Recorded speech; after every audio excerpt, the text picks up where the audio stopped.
Part 2 দেখার জন্য চ্যানেলটিকে সাবস্ক্রাইব করুন। তোমাকে আমি ভালো কথা বলছি, ওই মেয়ের সাথে তোমার ছেলের বিয়ে দিও না। আরে কাকা, আপনি বুঝতে পারছেন না, আমি তো বিয়ে দিতে চাই না, কিন্তু ফাটা তো নিচে থেকে জোর করে বিয়ে করছে। ও এখন ছোট ছেলে, তাই ছাতার জন্য ধরে ধরে বেড়াইছে, গর্ত খুঁজছে। ওটাই কি লাগাবার জন্য বিয়ে করছে। তাই যা করে তোমাকেই করতে হবে। তুমি ছেলে বিয়ে দিও না, তোমার ছেলেও মরে যাবে। আগে 10টা বিয়ে করেছিল ওই মেয়েটা। তাহলে কাকু, আমি এখন কি করব বলুন তো? কি আবার করবে, ছেলেকে নিয়ে পালাও এখান থেকে, বাঁচতে চাইলে, নাহলে তোমার ছেলেও মরে যাবে। কি হয়েছে কাকা, কিসের তো গল্প হয়েছে? কে কাকা, আমারে চিনতে পারছো না? আমি সতন। ও তুই, এই দেখ না, খেঁচা মরলে মেয়ের সাথে বিয়ে দেবে বলে এসেছে এই লোকটা। কি বলছো গো? খবরদার, খেঁচা মরলে মেয়ের সাথে বিয়ে দিও না। আমি তো সেটাই বলছি। আচ্ছা ঠিক আছে, আমি আরেকবার যাই, ফাটাকে বুঝিয়ে দেখি। বোঝা বাবা, কি পালাও এখান থেকে, বাঁচতে চাইলে, না তোমার ছেলে মরে যাবে বলে দিলাম কিন্তু। হ্যাঁ হ্যাঁ কাকা সত্যি বলছে।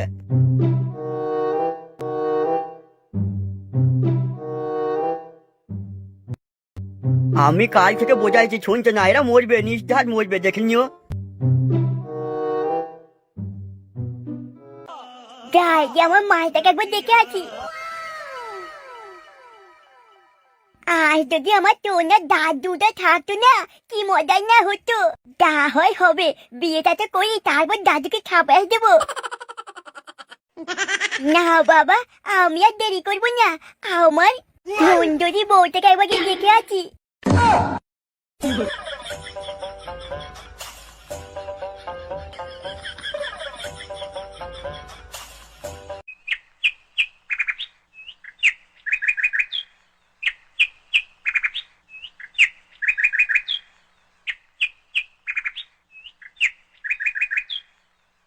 শুন ভাইপো, তোর দায়িত্ব হলো দুটো রাজমিস্ত্রি ডেকে নিয়ে বালি পাথরের কাজটা করিয়ে নেওয়া। ঠিক আছে কাকা, কাজ হয়ে যাবে, চিন্তা নেই। আমি এক্ষুনি যাচ্ছি রাজমিস্ত্রি লোক ডাকতে। বেশ, কাজটা যেন তাড়াতাড়ি হয়, কারণ আজকেই বিয়ে, মনে রাখিস। আরে কাকা, আমি এক্ষুনি যাচ্ছি রাজমিস্ত্রি ডাকতে। পণ্ডিত, তুমি রেডি তো? আমি সব সময় রেডি। বেশ, আমি তাহলে একবার ডিজে ওয়ালাকে ফোন করে নিই। ফাটা, তোকে বিয়েটা করতে হবে না, আমি ভালো কথা বলছি, তুই আমার সাথে পালিয়ে চল। তোর না বাপ, তোমার সহ্য হচ্ছে না বলো, আমি একটা সুন্দরী পাড়া মেয়েকে বিয়ে করছি। ফাটা, তুই বুঝতে পারছিস না, ওই মেয়েটা সর্বনাশী মেয়ে। আজ পর্যন্ত 10টা বিয়ে করেছে, আর 10টা ভাতারি ফুলসজ্জার রাতে মরে গেছে। কি হলো ফাটা, তুই কি কিছু বুঝলি? তোমাকে অত দরকার হবে না, তুমি এখান থেকে চলে যাও। দরকার হলে আমি বিয়ে করে ঘর জামাই থাকবো এখানে।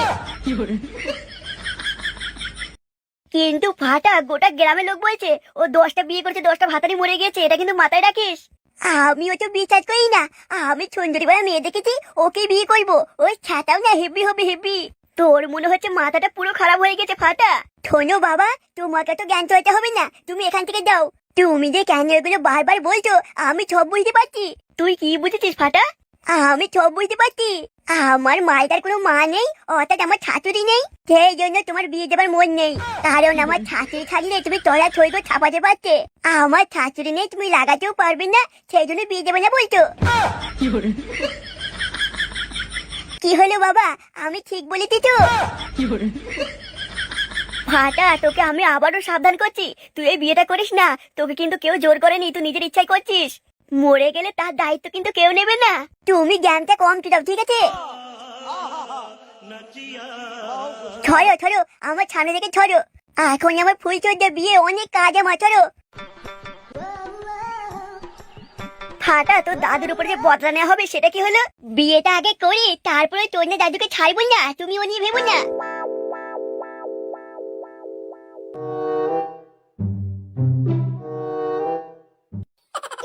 তুমি আমার পেছন পেছন এখানে চলে এসেছো?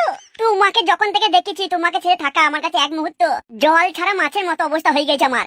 কিন্তু আমি তোমাকে আগেও বলেছিলাম আমার বয়ফ্রেন্ড আছে। গোলাপে তো কাঁটা থাকবে, কিন্তু ওই কাঁটা সরিয়ে তো গোলাপ তুলতে হবে, বলো। শোনো, তুমি বোঝার চেষ্টা করো, এইভাবে ভালোবাসা হয় না। আমি একজনকে ভালোবাসি, আমি তোমায় ভালোবাসতে পারবো না। রসগোল্লা খেতে মজা, তোমার ফুটো মারতে সেই মজা। কি গো, তুমি কি বলছো?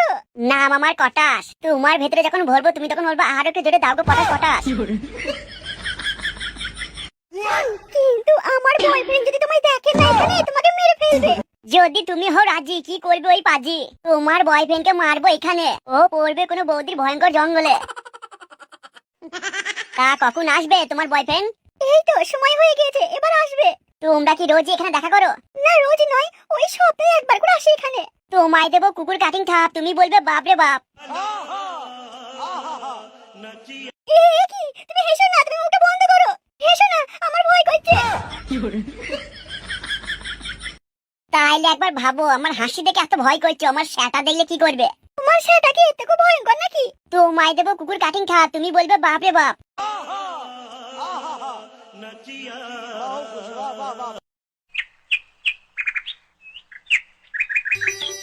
আচ্ছা ভাইপো, শুনলাম নাকি খেঁচা মোড়লের মেয়ের বিয়ে আবার হচ্ছে।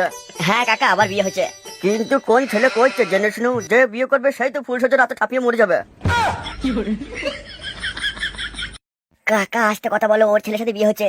না, জিনিসটা কিন্তু ভালো না, জেনে শুনে বিয়েটা না করাই উচিত। বিয়ে করলেই ফুলসজ্জার রাতে ছেলে মরে যায়, কেন বিয়ে দেয় কি জানি। বেশ, তুমি বলো কি জন্য ডেকেছো? বলছিলাম কাকা, দুটো রাজমিস্ত্রি লোক লাগবে এই পাথর আর বালিগুলো সরানোর জন্য। ও, রাজমিস্ত্রি লোক বলতে তোমাদের লেবার লাগবে দুটো নাকি? কারণ মিস্ত্রি তো আর বালি পাথর বোয়াবে না বাবা। ওই যা হোক হলেই হবে, লেবার হোক মিস্ত্রি হোক, আমার এই বালি পাতা সরালেই হবে। বেশ, আমি তাহলে দুটো লোক পাঠিয়ে দিচ্ছি গে। কাকা দেরি করলে হবে না কিন্তু। এই যে ভাই, হ্যাঁ বলুন। শুনলাম নাকি খেঁচা মোড়লের বিয়ে আবার? তুমি ভুল শুনেছো, খেঁচা মোড়লের বিয়ে নয়, খেঁচা মোড়লের মেয়ের বিয়ে। হ্যাঁ বলো কি, খেঁচা মোড়লের মেয়ের বিয়ে? ওকে তো যে বিয়ে করে সে মরে যায়। বাপু তুমিও না, ওই দেখো যা ছেলের সাথে বিয়ে হয়েছে ওখানে দাঁড়িয়ে আছে, আস্তে কথা বলো, শুনতে পাবে। আচ্ছা ঠিক আছে, আমি এখানে থাকবো না। আমি মনে করেছিলাম হয়তো খেঁচা মোড়লের বিয়ে, ওর মেয়ের বিয়েতে থাকাটা অভিশাপ। বেশ বেশ, চলো বাপু, একসাথে দুজনে চলে যাই। আপনি কোনো চিন্তা করবেন না। চিন্তা কেন করবো, আমি কিছু চিন্তা করিনি। হ্যালো, আমি খেঁচা মোড়ল বলছি। হ্যাঁ হ্যাঁ স্যার বলুন। বলছি আমার মেয়ের বিয়ে। স্যার কিন্তু আমরা তো নিমন্ত্রণ নিতে পারবো না, আমরা কোনো বাড়ি খেতে যাই না। কি গো, আমি নিমন্ত্রণ কেন করবো? আমার ডিজে বক্স দরকার। ও আচ্ছা স্যার, সেটা বলুন, আগে বলেই তো পারতেন। আর সাথে ভালো ভালো যেন গান বাজে, সেরকম ডিজে নিয়ে আসবে। বিয়ে বিয়ে গান। খেঁচা বাবু, পণ্ডিত, দেখছো তো এখন মেয়ের বিয়ের ডিজে বক্সের অর্ডার দিচ্ছি। দাঁড়াও না, তোমার সাথে কথা বলছে। না না খেঁচা বাবু, আমি সেটা বলছি না। ওই যে আপনি বলছেন না বিয়ে বিয়ে গান, সাথে কিছু মরার গানও নিয়ে আসবেন। কারণ ফুলসজ্জার রাতেই তো আবার জামাই মরে যায়। তাহলে কিছু মরার গানও বাজবে। স্যার আপনি তো বললেন বিয়ের গান। হ্যাঁ, রাতে বিয়ে হবে আর সকালে মরার গান বাজবে। কি হলো, কথাটা কি ক্লিয়ার? হ্যাঁ হ্যাঁ স্যার, আপনি যেমন বলবেন তেমনই গান বাজাবো, কোনো সমস্যা নেই স্যার। বেশ, তাহলে কখন আসবে? স্যার 1 ঘন্টার মধ্যে পৌঁছে যাব। হ্যাঁ স্যার, আর একটা কথা আবার কি? স্যার, কিছু অ্যাডভান্স করতে হবে। ও নিয়ে চিন্তা নেই, ডিজে গান বাজানোর পর সব পেমেন্ট করে দেবো। না স্যার, তবুও কিছু পয়সা না দিলে আমরা কিভাবে যাই বলুন তো। বেশ, তাহলে আমি অ্যাডভান্স করে দিচ্ছি। হ্যাঁ স্যার, ফোনের মাধ্যমে টাকা পাঠিয়ে দিন। বেশ, তাহলে রাখছি, আমি কথা হয়ে গেল। হ্যাঁ হ্যাঁ স্যার, নিশ্চয়ই, আমি 1 ঘন্টার মধ্যে পৌঁছাচ্ছি। এ কি জামাই বাপধন, তুমি এখানে কেন? আমি তো দেখতে আসলাম কতদূর এগোলো বিয়ের আয়োজন। তোমাকে কিছুই দেখতে হবে না, তুমি ঘরে গিয়ে বসো। যতক্ষণ বেঁচে আছো খেঁচা বাবুর মেয়ের সাথে গল্প করো। কে জানি সকালে আবার কি হবে। ধুর, আমি সব বিশ্বাস করি না। তুমি বিশ্বাস করলে আর না করলে তাতে কিছু। সত্যিটা মিথ্যা আর মিথ্যাটা সত্যি হয়ে যাবে না। আচ্ছা ঠিক আছে, তোমরা তোমাদের কাজ করো, আমি যাই। আমি গিয়ে একটু ফুলটুটির সাথে কথা বলি। হ্যাঁ হ্যাঁ, জামাই বাপধন, তুমি কি আমার মেয়ের সাথে গল্প করো।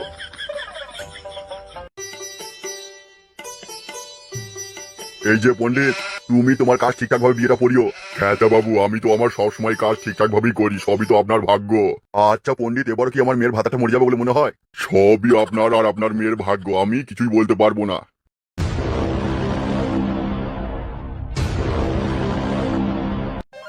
এই যে শোনো। হ্যাঁ হ্যাঁ বৌদি বলো। বলছি তোমার দাদু মনে হয় রাস্তায় বসে আছে, আজ তোর কাজ হয়নি, রাজমিস্ত্রি কাজ বন্ধ। হ্যাঁ হ্যাঁ বৌদি জানি তো, দাদুর সাথে তো আমিও কাজ করি। হ্যাঁ আমি জানি তো, সেই জন্য তো তোমাকে বলছি, তোমার দাদু মনে হয় বাইরে বসে আছে রাস্তায়। তা বৌদি আমি কি যাবো নাকি একটু ঘরে? কি হলো বৌদি, চুপ হয়ে গেলে কেন? না না শোনো, তোমার দাদু রাস্তায় বসে আছে, বলবে আসার সময় একটু মাছ নিয়ে আসতে। ও এই ব্যাপার, আমি ভাবলাম হয়তো। কি ভাবলে তুমি? হ্যাঁ ও কিছু না, আমি আসছি, আমি দাদুকে ঠিক বলে দেবো। বৌদি তুমি ঘরে যাও, তোমার যা ফুটন্ত যৌবন। তুমি বৌদি ঘরে থেকো, বাইরে বেরিও না, তোমার যৌবনের ছটাতে চোখ একবার অন্ধ হয়ে যাবে ছেলেপুলেদের। তুমি কি যে বলো না, আমার মাথায় কিছুই ঢুকছে না। ঠিক আছে, আমি দাদুকে বলে দেবো।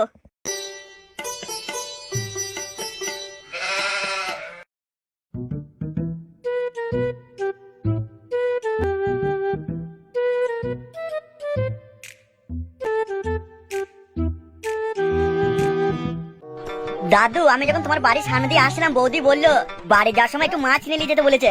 কোন বৌদি? আমাদের পাশের বাড়ি টুম্পা বৌদি? না না দাদু তোমার বৌদি বলছিল। কি হলো দাদু, মুখটা তুমি অমন করলে? শান্তির ছেলে, আমি তো দাদু হই আর আমার বউ তোর বৌদি হয়।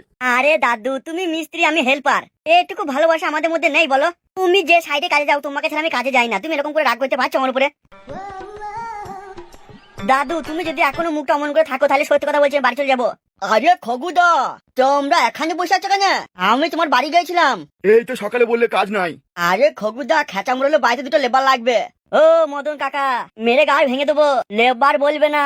ও আমি ভুলে গেছিলাম রে, তোদেরকে লেবার বলে তোদের আবার গাড় ফেটে যায়। তা লেবার লাগবে তো আমার কাছে এসেছো কেন? খেঁচা মোড়ের বাড়িতে বিয়ে তো, তাই কি জন্য যে লেবার লাগবে অত আমি জানি না, টুকটাক হয়তো রাজমিস্ত্রির কাজ আছে। আরে মদন দা বলো কি, খেঁচা মোড়ের বাড়িতে বিয়ে? খেঁচা মোড়ের বাড়িতে যদি দুটো লেবার লাগে আমি আর আটি চলে যাই। কিন্তু খগু তুমি তো মিস্ত্রি। যাই না, বিয়ে বাড়িতে তো কাজ তো নেই এদিকে, গিন্নি আবার ঘ্যাঙ্গান ঘ্যাঙ্গান করছিল বলে বাড়ি থেকে পালিয়ে এলাম। বেশ যাও তাহলে দুজনে চলে যাও। এই তুই তাহলে রেডি হয়ে আয়, আমি কাজটাকে বুঝে নিই। বেশ দাদু তুমি তাহলে চলো আমি আসছি।